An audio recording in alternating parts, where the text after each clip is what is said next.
My conversation today is with herbalist, historian, author, and practitioner Rebecca Beyer. Rebecca is the proprietor and head instructor of Blood and Spicebush, a school of folk herbalism, Appalachian folk magic, European traditional witchcraft, primitive skills, folkloric farming, and wild food foraging located in western North Carolina. Her latest literary releases, 2022's Wild Witchcraft and Mountain Magic, released in 2023, are not only herbal compendiums, but complete repositories of beautifully illustrated history, lore, and practical plant and natural magic. Being a gardener and herbalist myself, such well-versed and holistic practitioners and contributors to the field, such as Rebecca, always bring a most welcome conversation, fluently weaving in and out of several of my favorite topics. I'm Ike Baker, and this is the Arcanum Podcast.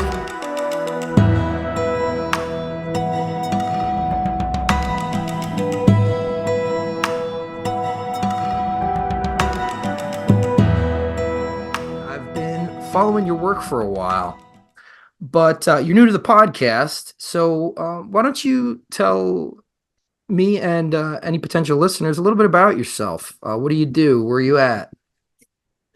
Sure. Thanks for having me. It's so nice to meet you. I live outside of Asheville, about an hour in a town called Marshall, North Carolina. And I've been teaching and researching and studying Appalachian folk magic, foraging, Appalachian folk herbalism, and I would say general Western herbalism since 2007. And I've lived in the area since 2010. I practice traditional English witchcraft, and I'm a big fan of researching English, Irish, and German folk magic and incorporate that into my, daily practice. But my specialty is really Appalachian folk uses of plants and the history of how plants have been used in Appalachia magically and otherwise. So I'm curious, how did you arrive at magic and the folk traditions specifically? That's always an interesting story, isn't it? That's a great question. I was raised Unitarian Universalist, and when I was in middle school, we actually lived in New Jersey in the Mid-Atlantic in a rural area on the border of New Hope, Pennsylvania, which is a beautiful place near the Delaware Water Gap. And living on a farm there and being in a rural area, I think it just really felt at home there. We moved probably 9 or 10 times when I was a kid. I don't really have like a place-based identity from childhood, only from adulthood, from living in one place for 13 years. But my Sunday school teacher was Wiccan. And when I was 11, her name was Anne. She was a really open and serious and delightful person. And, she was like a round, long, black-haired, classic looking witch, and I just loved her. I thought she was the coolest person in the world, and she introduced us in our program to Wicca.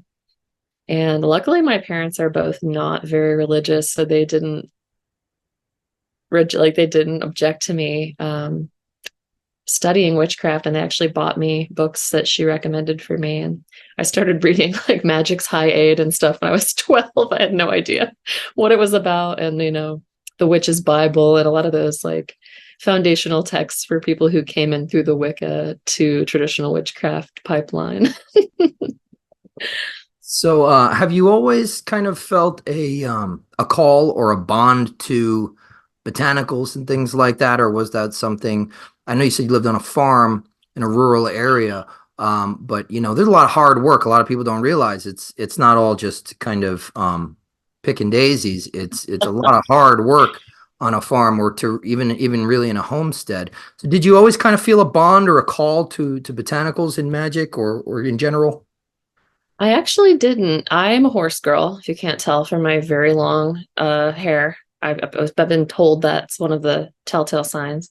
That, and I'm, very weird, but I really didn't get interested in plants until I fully embraced myself as a medieval history nerd and like LARPer and D&D nerd in middle school.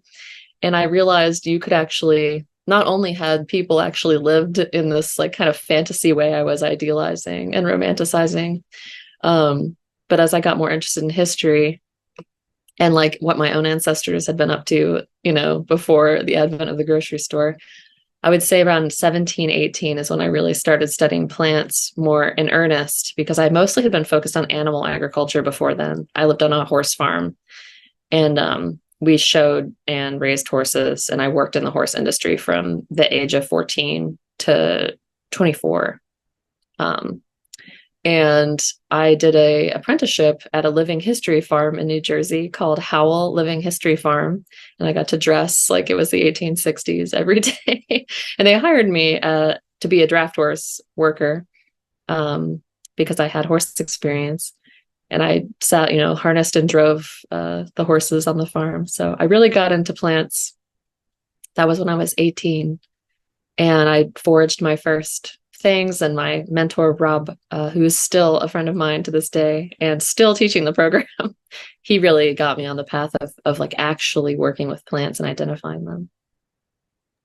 Yeah, that's something that's interesting to me, actually. The idea that or so I've heard, it's maybe like 50-50 really in my experience, but I found, and I also resonate with the idea of kind of reaching back and investigating what our ancestors practiced and the things that they did. It's, there's this whole magical component to that stuff. It was a big component of the work of Dion Fortune. She also being from the that area, Northern Europe, the UK, and her whole kind of fraternity of the inner light, reconnecting with the Arthurian myth and stuff like that. I've definitely have found, like in my garden, I grow a lot of desert plants, a lot of Mediterranean plants, things like Greek oregano, rosemary, certain kinds of lavender. Those things just, my background obviously is my ethnic heritage is Greek and Italian. So it's stuff from that area. I have even, in this relatively damp climate that I'm in now, and closer to central North Carolina, it's I have a little bit of a green thumb with those things. I resonate with them on a very deep level. That's something that's always interested me. So I'm glad you kind of brought that up. I want to mention a few of your books. You wrote Wild Witchcraft, that was published in what, 2022? Mhm. And then Or your 2021, I think. I can't 2021. remember. But I mean, yeah, it's hard to keep with all the phases that go into the stages of Yeah. writing and releasing a book. It's like, I understand. But and then your most recent one is Mountain Magic. Could you give Yeah, us a little preview of Mountain Magic and how the two books maybe relate? totally. They're from different publishers. So that's one thing to note. So the lovely thing about Mountain Magic is Quarto, my publisher, made the cover look like the cover of my first book. So they're a great set. Wild Witchcraft is for any area. A lot of it focuses on American plants, but we just published it in Poland and Brazil and France in each of their respective languages. And I tried to make it useful. It's about foraging and gardening for magical and edible uses of plants rather than strictly just the scientific herbal uses. And I tried to include kind of like, if you were to come to my house and we were to walk out in my garden, I'd be like, well, this is this plant. This is what I do with it. And so I included also how I incorporate it into my ritual practice and my recipes you can do for each plant in like a wheel of the year kind of context. So I wanted, yeah, for people who have not like little experience with like, how do I incorporate plants into a like bioregional herbal practice or witchcraft practice? Tried to give them an outline. And then Mountain Magic is specifically about Appalachian folk magic. So not as obviously sales are very different on that book. It's niche. And that one is more about the magical and historical context of the Appalachian folk magic practice. So if you like Appalachia, they're both great. If you don't, then just get Wild Witchcraft if you're interested in growing, harvesting, and making medicine and fun treats out of herbs in the witchcraft context. That's great. That's extremely I find that must be an extremely useful reference for a lot of people because I've kind of gone, I want to say browsing, for for certain books there's all sorts of titles that they give things like herbal alchemy and things like that, and then you kind of Oh pick my it up, and gosh. it's basically just how to Don't make. get me started. Yeah, I know. It's just herbalism. It's just tinctures and stuff like that. There's no sort of alchemical process, hermetic philosophy that informs the process and stuff. And there's certainly very little ritual use other than maybe, saging a room. And there's nothing wrong with that, right? Everybody needs maybe an entree. But I'm very interested to dive into more of your work as my growing season kind of Yeah. approaches that might be pretty useful for me and what we've got going on over here. I I found living here. I'm actually from the Northeast myself. I grew up in New York. I lived in Jersey for a little while, but for like Where'd you live? I lived. So I grew up on Long Island, but I lived in Manhattan for a really long time, maybe like 9 years, and then I lived in downtown Jersey City, uh, just Very across. familiar with Jersey City for Yeah, sure. just Used to across play the for the Hudson. I used to live directly across the street from Town Hall, from City Hall over there. I know But right where it is. yeah, but moving down here, it's very different. And we have the Appalachian Mountains up north. They go all the way up, and we call them Appalachian up there. But that was definitely trained out of me as soon as I got down here. But what I found is that the people that have lived here for any considerable amount of time, especially people who are native too, the Appalachia is sort of hardwired into their identity. And there is, particularly an herbalist that I spoke with, agrees that there is an extreme sense of place here. And of course, a place like New York, right? I mean, everybody's proud to be a New Yorker up there, even though there's a certain level of like drudgery, but it's very different down here because of how connected it is, not just to the place, but to the land. And I'm wondering I mean, there has to be some sort of reason you came down here, right? And some connection that you feel to the land. Now, I'm assuming that's true, unless you have another comment on that. Yeah. I moved here actually. My best friend is from East Tennessee, and I met her in college. I went to college at Bard in New York in the Hudson Valley, and then I finished at University of Vermont, but we stayed best friends from the moment we met at 18. And she moved here when she was 21 and called me and was like, "You need to move down here to Asheville. You're going to love it."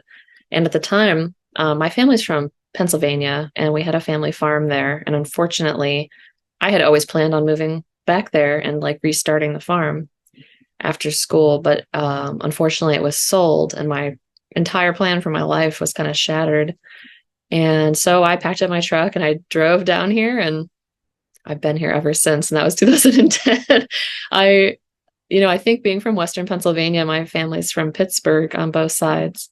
And I've always been interested in Pennsylvania Dutch folk magic and folk practice. And so Appalachian folk magic feels very like homey. And while I'm not raised culturally Appalachian, I'm deeply interested in all aspects of Appalachian people and their, different experiences. So I got, just becoming a part of the community and embedding myself in it has just, I'll never be Appalachian. But I feel held in this space and committed to this land. And so I just kind of decided as a modern, industrialized American that this is going to be my home and try to do my best by it. Yeah, I mean, there's something very noble in that sentiment, not only just in kind of the recognition of it and trying to do your best, but also in the fact that, right, some people, especially in the influx of the last couple of years, I've noticed, I've been part of it, right? I mean, but the influx over the last couple of years, what I've noticed is that there are two very distinct types of people, and it doesn't even necessarily. I want to hear this. Yeah. It doesn't right. I mean, there's always gray area, but Oh, I mean, don't worry. let's just call it for what it is here. Yeah. And it doesn't even have to do entirely with whether or not they're native or whether or not they're transplants. but there are two camps where people have brought that sort of hectic, you know, high pace, Yeah. very ambitious rat race, chase your goddamn tail type of thing to an area where it's like people are more focused to on community. So there's one highly individualistic kind Mm, of people that aren't really as familiar with community in a broader sense, right? I mean, and I don't just mean the people in your neighborhood. I mean the land that you live on and the animals, and the flora and the traditions that go back. I know something that you've kind of commented on that I've seen. You're very conscientious as to this idea of the idea of pre-existing traditions that were here before we were as a more industrial kind of a pioneer, quote unquote, movement. So that's something that I find also very noble, that there's still people trying to work together. And even though maybe we're not from here, we're trying to contribute. We're trying to kind of give back in some way, which so I commend you on that. But I'm curious as to how you would recommend, and I know you might cover some of this in mm, uh, in your other book, but I guess maybe like a tidbit for that's listening to this right now. yeah. What are some ways that people could connect with their own um, land that they're on that's not as maybe botanically diverse as Appalachia, right? And I know, how can they, as your book puts it, harness the power of place? Yeah. Oh, wow. That's really sweet of you to say. It's really complicated because, not only in America, especially if you're a person that's called white, like I would say, you are probably a person who's Greek and Italian sometimes may have whiteness and other times not, depending on who's looking at you and stereotyping you. So it's probably more complicated for you than for me, who is always acknowledged to be white. And, we're living in lands that our ancestors aren't on and don't have relationship with, but we're making them right now in the present moment. So not only do we have to think about how our own ancestors we're removed from our own space through colonization, we're also on someone else's space. And for me, I live on Cherokee land and Yuchi land. And, you probably live more on Yuchi, Mohawk, Cherokee, and like more the meeting grounds where people were traveling through. And those peoples are all still around and alive and largely removed from their space. So when I'm thinking about how to connect with the land I live on, I first think about like who lived here first, where are they now, what needs do they have, can I contribute in any way, have they stated any needs they have? And it's complicated because there's no real process for this, but first I learn, who lived there. And then I look at, I get guidebooks. I look at what grows around me, what battles happened here, what historical events happened here, especially if you have like ghost experiences or like paranormal disturbances. I feel like just knowing the history of the land you live on is really important and kind of fascinating, honestly. I live in Shelton Laurel, where the Shelton Laurel massacre happened in the Civil War. So people talk about that a lot. And my friend who's from Cherokee and is a Cherokee person, they'll say, well, yeah, there was the massacre of 13, European ancestred civilians in the Civil War, but there's like thousands of people before that were massacred to get those farmers their land. And so I think my perspective is, you don't have to beat yourself. You didn't choose for your ancestors to do those things. And here you are now. What are you going to do now? And that is listen, respond to direct asks from people. And for me, it's donating herbal medicine, giving free tickets to my classes to people of color, especially many Indigenous people, and then doing work with Indigenous communities in my area and not showboating about it.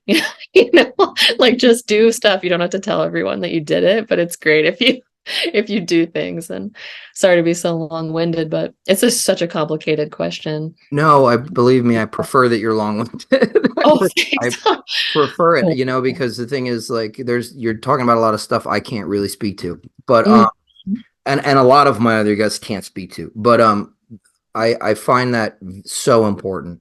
The idea of not not showboating when you do charity or when you help out or things like that. So it's right. You don't and I used to tell this person that I would do charity with them, and we'd go on like Christmas and stuff like that. And I was like, you know what? We probably shouldn't post this anywhere. Yeah. Like let's just not do that, because it's like then you're kind of, I'm not saying that like the reason you did it was for that, but you're doing the right thing and you're turning it into the wrong reasons, Yeah. so that's I'm really glad that you mentioned that. And for people that work in a magical paradigm too, I think it can be tremendously beneficial because you've got people here that don't necessarily um go back to their ancestors' tradition within a magical paradigm. Sometimes I don't even really some people work with the Greek pantheon and things like that. And I know I do, and I'm not Greek. I work with pagan. yeah, and that's totally fine, right? Because if Yeah. anything, I think if anything, Greek is a world heritage. That's even back in the day, the Greek gods were appropriated from surrounding civilizations, right? Hecate was directly imported from Heka, the Egyptian god of magic. So it's like the only thing that tied them together was a language and kind of like, the polis, the city state. But the thing is that one of my favorite occultists and magicians, Josephine McCarthy, I love her, but her work is tremendous. She actually pointed out that like you got all these people that want to be working with these Egyptian god forms and things like that, but there's this wealth of tradition that's already like the indigenous American folk and magic traditions, shamanistic traditions. They already have established lines of connection with the energy in the lands here. So it's like Yeah. it's one of those things that like people could also kind of tap into, without blurring the lines of okay, now I'm considering myself as a Cherokee. That's not necessarily how that should work, but there's No. definitely some sort of, I think there's still connections here that are worthwhile for magical practitioners. That's why I value American folk magic systems so much, because even though they're born out of painful stories, like if you think of, I always tell people Appalachian folk magic is like a stool with three legs. There's a Indigenous American, a West African Black, and a European, largely Western European leg, and they all came together, some by force, some by choice, to form the unique music, culture, foodways, and magic of the mountains, and then the unique topography of the land in which they were all brought together in created the pressure cooker that built the tradition.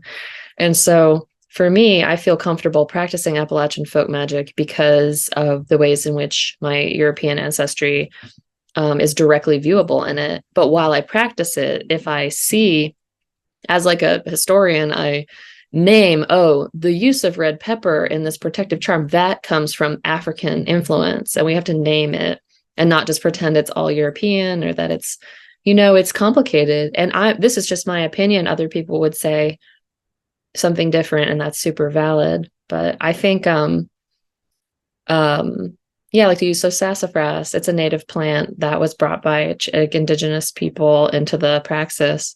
And I like to learn where each of those things are. I think it's responsible as an occultist and as a botanist and an herbalist to just name the stories of how our different practices came into being.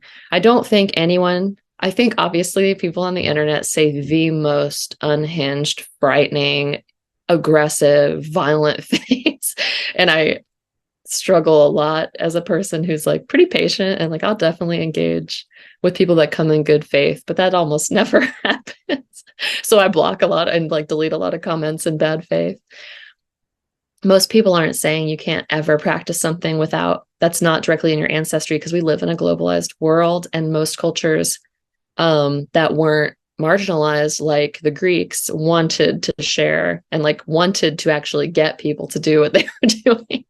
So there's differences, and it's all like case by case. So yeah, I'm definitely not a purist. I think it's lovely for people to share in the context of choice, like they want to share.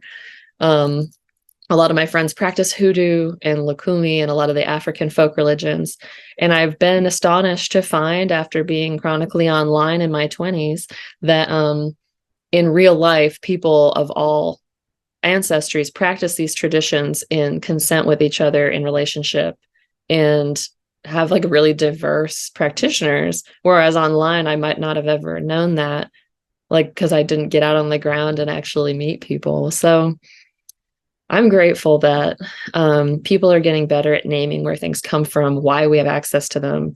And then, like, for me, I'm so grateful that I get to practice this medicine system. I'm going to try to figure out how I can give back to the people that allowed me to, in a way that I don't assume I know that what they want. Number one, I didn't want to wait for them to ask for it, you know? And number two, to just not assume I have like everything is for me, if that makes sense. I get a lot of pleasure out of, researching British folk magic and Irish folk magic, my two main ancestral lines, because there's so much information about it, and I'm a bibliophile for sure. And it's nice to collect all the books and spend my time reading about it. So it's a lot available.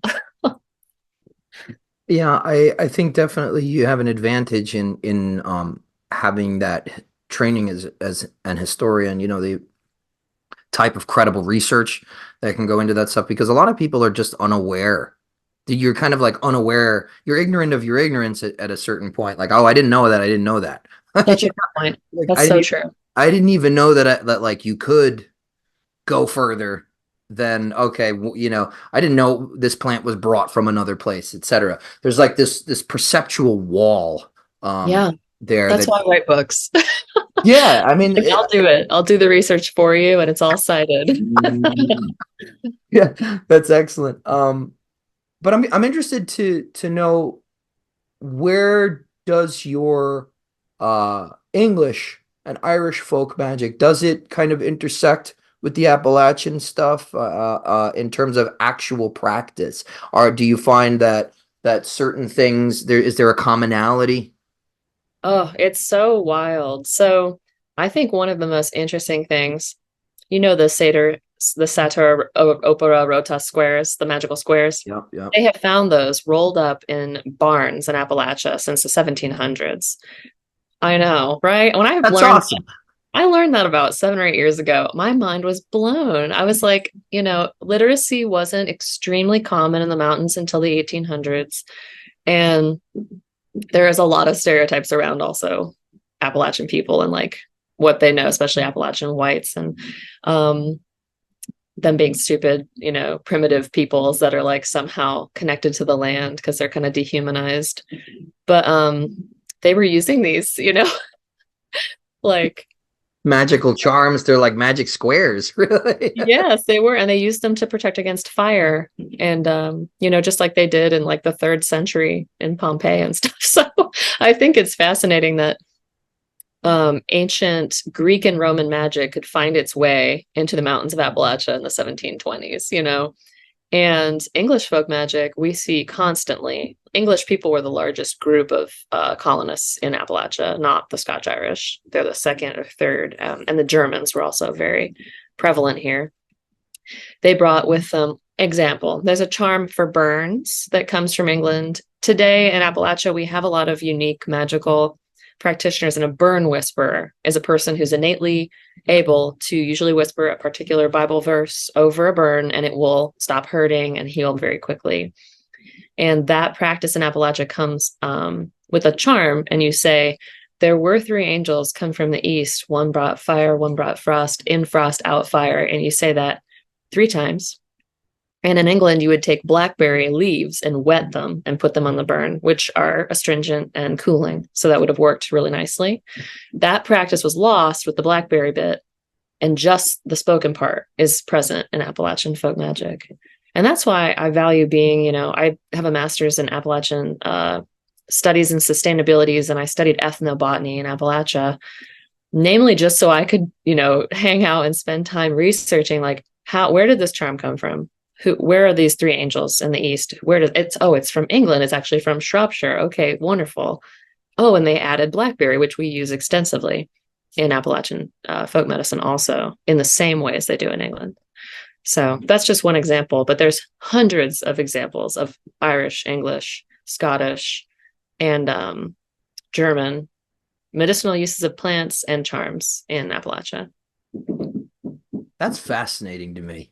I love that intersection of herbalism and incantation and things like that. That's some of my favorite applications of magic. You mentioned earlier that you have in your book, you've got sort of a wheel of the year praxis, or at least some sort of conception of working with the year, and I would assume that includes seasonally. That was actually one of my questions, because it's something I'm very interested in, having studied Chinese medicine and Chinese herbalism. There's one of the opening lines, one of the earliest axioms in the Yellow Emperor's classic of Chinese medicine is to live and eat with the seasons. So we're kind of, we've just entered into winter. There's a little bit of harsh weather here now. Is there anything specifically seasonal that you make sure you do, or that you recommend to practitioners? I mean, like, one of my favorite things to tell people is to, eat locally, eat seasonally, and, still get out in nature, even though it's cold, but is there anything magical or botanical that is part of your seasonal practice? I'm a 4-time Cancerian. I have my rising and my sun, and I'm like a medium speed astrology girl, for sure. But I do acknowledge I have a lot of Cancer, and that is really nostalgic. We're really prone to nostalgia, and that's so true for me. And I don't really have strong relationships with my primary family, minus my beloved younger brothers. But I miss Christmas time with my family, and I think pine has become the kind of comforting family that I need when I feel sad and miss my parents and Christmas times. And recently my partner is really interested in herbalism and is newer to it. And so I'm kind of teaching him as we get to know each other more deeply. We went recently and harvested one of my favorite local pines, the Virginia pine, Pinus virginiana. It's very orangey and citrusy tasting. It has a beautiful, bright taste. It's also called scrub pine. And we made a fermented pine needle soda, which is rich in vitamin C and polyphenols and antioxidants. And we made that, and we made warm tea. And I like to mix birch twig, spicebush twig, and sassafras twig and boil a strong tea. And I feel like it's warming, it's stimulating, it's antiviral, it's antiseptic. It's an excellent winter treat, I think, that tastes like the feeling of Yuletide. And so things like that, I really get behind. I am working on a recipe book with a friend of mine I'll hopefully release in the next couple of years. I love to cook seasonally and magically. Wild food is like one of my other huge passions. And I hunt also, and gather a lot of food and put up, can, dehydrate, and things like that. So right now we're really eating a lot of pine products. I make pine salts and pine sugars to put on cookies or on fish. And for me, the pines and the aromatic barks, that's winter to me. And then, of course, in Chinese medicine, also keeping your kidneys warm with a cozy sweater, I think, is good for this time of year's medicine as well. Yeah. And keeping that the yang meeting covered up with that on the back of the neck, keeping that covered with something. I always wear collars in the winter, keep that so smart. Yeah, well, because I can't always walk around with a beard wearing a scarf. Otherwise, I take it off and it's just like everywhere. So. Oh, it's really uncomfortable. Yeah, I usually have my hair down, which covers the back of my neck. But if I am tired of having a nest, I usually wear these little scarves that just encompass my head. So I totally hear you. Yeah, this medicine goes really well with Appalachia, I feel, since we have in Eastern China, we have very similar plants and very similar temperate climate. Yeah. So one of the things that I actually noticed in perusing your Facebook page and your online presence is like you're saying, you become, I think, and it was one of the most unexpected things for me when I got involved with magic, was that it kind of turns you into a crafts person. You Yeah, know, you make a lot of things. I Uh, love debates. it's just kind of a this weird perk that not a lot of people assume, I guess, starting out. But have you found that to be true? I mean, I know that you obviously, as an herbalist, you have to craft things, but what other kinds of things do you do? Like, do you craft things? Do you do any metalworking for charms or candle making? Okay, here's the list. I teach spoon carving and green woodworking, basket making with kudzu vines, and barks. I obviously make all kinds of salves, ointments, medicines. I do dip and make candles. I make this jewelry that I'm wearing. I make these Venus pearl necklaces, which I sell on my website. That's a newer thing. I've been, of course, getting one more hobby. Um, I also, yeah, I make a ton of like weird and historic. I'm obsessed with historical cooking, and I love doing like fire cooking and clay pot cooking. And I collect cast iron, like antique tools and cooking implements. So it's really, I have too many hobbies. And I had my tintype photo taken yesterday, and now I'm like, how can I learn how to take tintype pictures? So I I really need to calm down. But I actually was very involved in the primitive skills community or earth skills community before I started studying traditional witchcraft in my very early 20s as an outpouring of my interest in living history skills from the farm I worked on. And I moved here because I actually saw a picture of people in a community living in tulip poplar bark huts, just like the Catawba people make. It's their traditional home. And I was like, I want to learn how to make that. Like, what? People just are really doing this. And I was kind of sad to see when I moved here that a lot of white folks that were practicing primitive skills were just basically pretending to be indigenous instead of looking at, like, there's so much information about Iron Age, Germanic, Celtic, Proto-Celtic crafts, and we make almost all the same crafts: buckskins, clay, flint knapping. Humans pretty much everywhere have done all these things. And I found that through my practice with traditional witchcraft, I was able to bring and that's how I created my program, Hedgecraft, that I teach. I was like, this is the way that I'm going to look at these crafts through the lens of my own ancestors, versus just imitating what Indigenous people do in America in the exact way that they do it, when sometimes they're directly requesting we don't copy those patterns for moccasins or those beaded patterns. Like, you don't have to be a copycat. You can actually like make the similar things or make up your own, like just your own special thing with it. So that, I feel like traditional witchcraft helped me ground my foraging and my herbalist and my crafting practice in a world that made sense to me. Even though I'm not in my ancestral lands, I could be more like responsible about, I don't know, about like creating something that was like sustainable for myself. Yeah, that's it's really neat to see that you kind of I've, as you say earlier, it's one of those things where, yeah, depending on who is, judging, um, I'm either white or I'm not. It's really whatever's convenient for the for the time. But I'm new to this. Um, even though it's been around since at least as long as I've been alive, but I'm very, very new to wrapping my head around this dynamic of cultural sensitivity.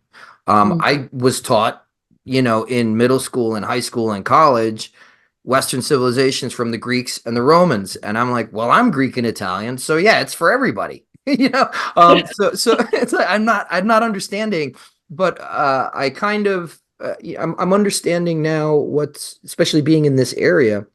So then the next question is, well, how the hell do you navigate this Yeah. and feel like you belong? Because you have to.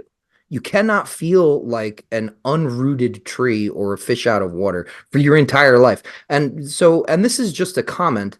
Um, but I feel what I'm hearing is that you're kind of successfully navigating this. So, which is probably because you've spent a lot of time, you know, at least bringing your attention to it, trying to solve this problem. It's very encouraging. Yeah, I think it's really different for every person.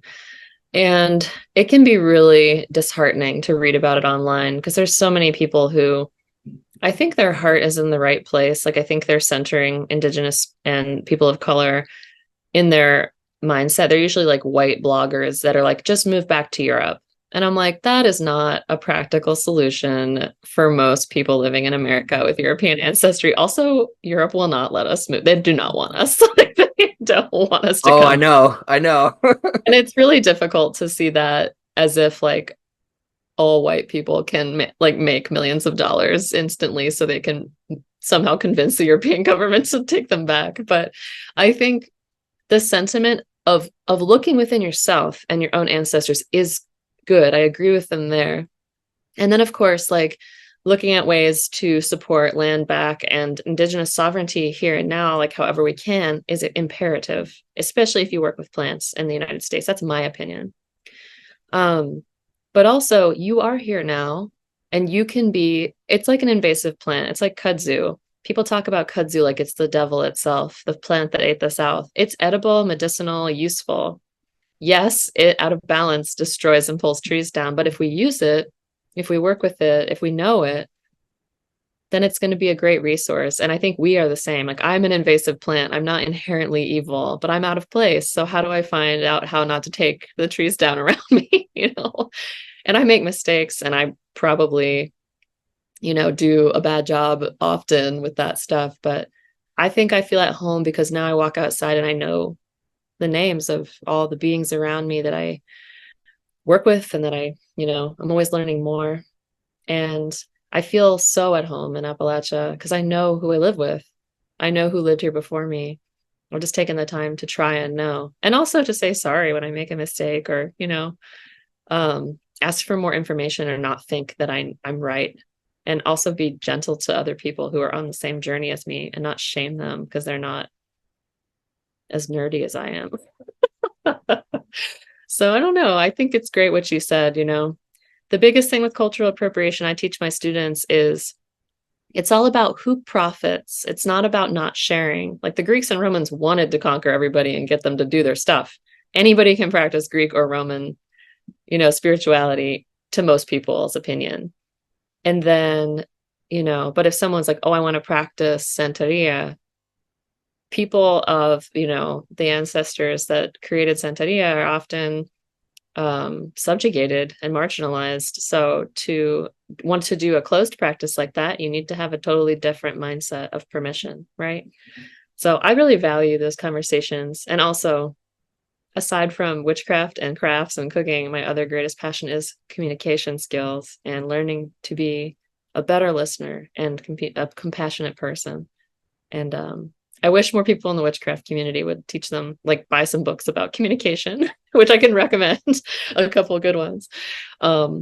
Because there's so much pain and suffering in our world and so much comfort and ease that we've ever had before for many of us. Mm-hmm.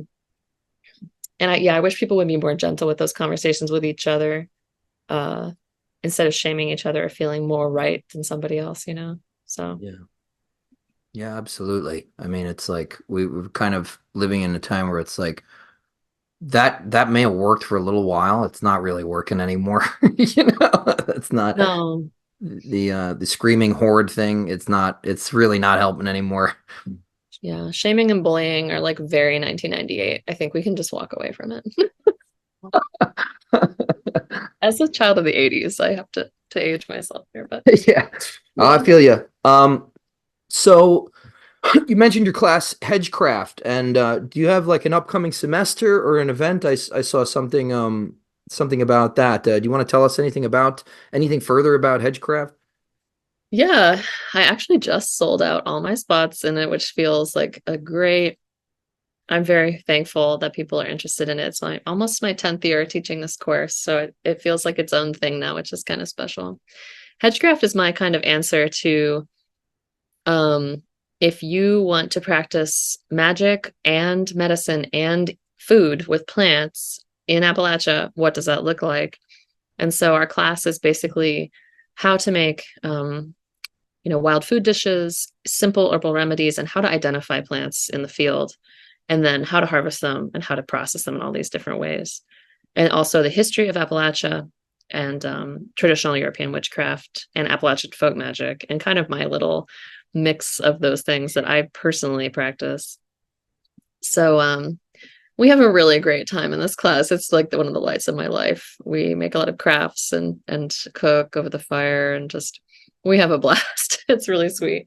But luckily it's been selling out pretty quick the past 2 years since the kind of reopening of some of our outdoor events. So it's been really grateful.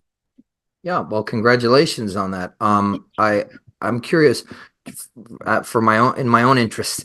Yeah. Do you have like I've taken some herbal kind of courses that have a like a textbook or a workbook or something like that. Is that something that you guys do? I have PDF handouts that go with each class. Okay, I'll buy those. I will buy those. And they're $5 on my website. I have all my classes are like $5 downloads on my website. Awesome. They're poorly spelled. They're not edited professionally. So people always email me and they're like, this is misspelled. I'm like, babe, that was a $5 download. Just let it go. I will get, my partner is also a writer and he's helping me redo a lot of my stuff. So I'm really grateful for that. I'm a rusher. I like to rush through things. Yeah, well, I mean, perfection can be the enemy of progress at times. So there's something to be said about getting it done. I'm really not a perfectionist, unfortunately. Me neither. Oh, that's good. I saw you're writing a book as well. Yeah. So I just finished 2 manuscripts. Well, the last one, I'm still going through like proofreading and editing and stuff like that, which is very difficult. It's basically like, as you know, it's like listening to your voice, on a mess, like an answering machine, like a voicemail for like months every day. But I'm curious. Please. Do you have anything else in the future? I know that you mentioned the cookbook. Are there any other publishing or what have you? I'm working on a big book. I guess I should ask my publisher if I'm like allowed to talk about it, but I'll just say I'm working on the largest book I've ever written, and my last due date for my writing is on the 15th. So 2025, it will be out, and I get to illustrate this one. I'm also forgot to mention I'm a tattoo artist. That is how I make most of my living. I specialize in medieval scientific illustration and occult tattoos. Oh, awesome. Also, that's a whole nother conversation, but I do art for my living also. The other thing I'll mention is like the reason I'm able to make a living teaching witchcraft is because I have another job, Yeah, me too. Right. Yeah. That's cool. So I have a canned question that everybody gets. 3 books that you would recommend to anybody that's listened to this podcast that wants to maybe know a little bit more about a few of the things that we've spoken about, and you can definitely list your own. Oh, well, you already know my books, so I won't list those. My favorite book, it's hard to find a copy, is DC Watts' Dictionary of Plant Lore. It is basically a grimoire of plant magic, and it's extremely well researched and sourced, and I adore it. It's amazing. I use it constantly in my writing. If you live on the East Coast, another unfortunately expensive and difficult book to find is Florida Ethnobotany. It is a textbook of the historical uses of plants, and it has hilarious commentary from the author. And then I would also say the Encyclopedia of the Psychoactive Uses of Plants. If you want to be a historically accurate witch nerd that likes plants, you have to get these books. I got the PDF or ebook versions of them for $1/4 of the cost, and then I can screenshot them and use them in my research very easily. I highly recommend it. To me, the number one problem I see on the internet is a lack of direct relationship with plants. Like, I see people who are writing about herbalism or witchcraft misidentify plants or write the wrong Latin name or use old information that we know is no longer relevant, and getting good quality sources is extremely important. Yeah, absolutely. I mean, that can be extremely dangerous too, to misidea a plant. There are a lot of lookalikes. What do you make of this thing too? You've probably heard of it. AI creating these books, these plant ID books, and like mostly false information. Yeah, I definitely, so I'm a person, I feel like as I near 40, I've become like not as cool as I would have thought I was in my 20s. Like 20-year-old me would have been like, Becky, you're kind of whack, like at 40, because I am not like super against AI. I'm into science, like I'm into like Western medicine. I have a lot of like, I would say more middling beliefs than I did when I was younger, which I think is pretty normal for many of us. And I think AI has some really interesting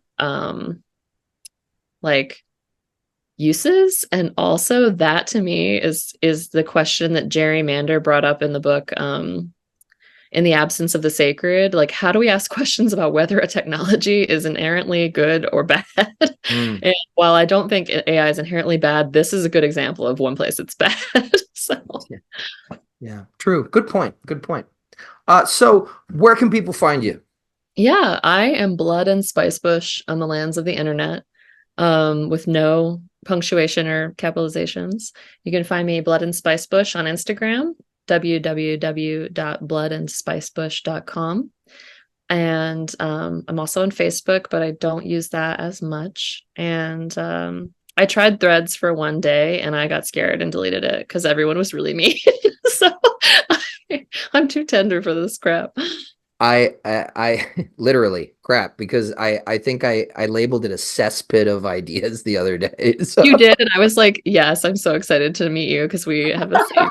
Like, I put a question up that was like, where does folk magic fit in today's modern world? Like, what do you value about it? And people were like, you don't have to pretend to believe in stupid superstitions. You can just connect with your ancestors. And I was like, oh, well, I feel like you might be making a lot of us. I was like, I'm not going to take the time to answer this.